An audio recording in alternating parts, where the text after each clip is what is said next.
ဒါဖတ်ထူပေါ်နော်ခဏဟာဖတ်လို့လိုက်ရပြီးတော့ဒီ piece နဲ့ဟိုဘက်က piece ကိုလိုလေးလေးပေါက်လိုက်ဒီလိုဆိုရင်ဒီ piece နဲ့အဲ့လိုလောက်ချလိုက်လွဲပါတယ်လိုလေးပဲအဲ့လိုဖိချရလိုက်လို့နော်ဒီဟိုဆိုင်ဟိုဘက်လို့ကိုလည်းအဲ့လိုပဲလုပ်လိုက်ဒီဘက်ကလည်းအဲ့လိုလုပ်လိုက်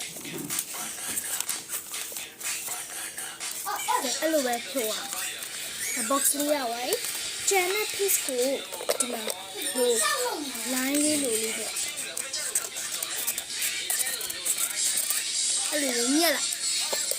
ခဏလေးဖိတ်တော့ဆက်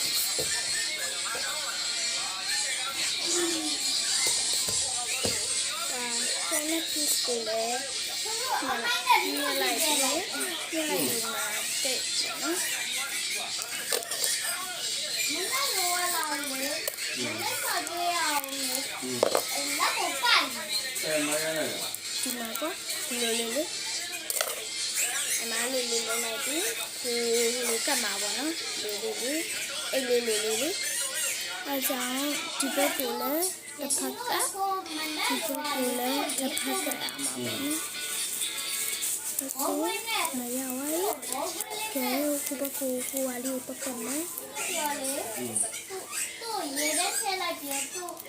ရေစောနေတာဒီလိုလောက်စင်ကုန်ကြီးရဒီကြတော့ဟိုဟာ piece နဲ့piece လေးတော့တားလိုက်နေ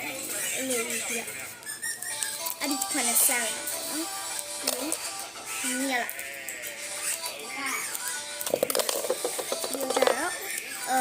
ဒီအမလေးအမတွေ့မှာအဲ့လိုထွက်နေတော့ကြတော့အားကြောင့်နည်းနည်းလေးတောင်းဆိုများပါ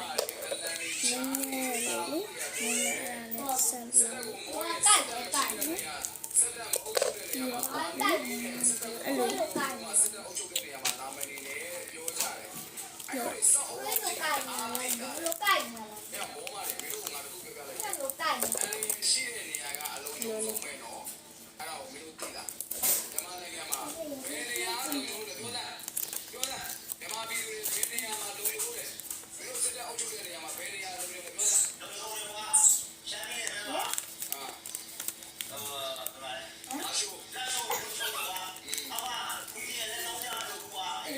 ိုမှာ